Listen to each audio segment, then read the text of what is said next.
Харцизская служба единого заказчика продолжает подготовку жилого фонда города к предстоящей зиме.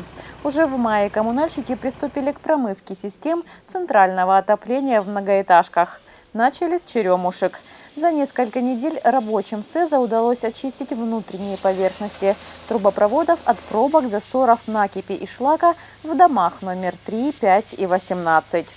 Шумно работающий компрессор сегодня можно было наблюдать по адресу Металлургов 7.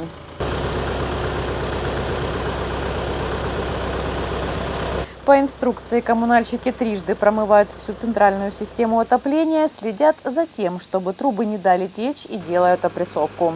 При отсутствии аварийных ситуаций благодаря этой чудо-машине подготовить дом к отопительному сезону удается за 4 часа.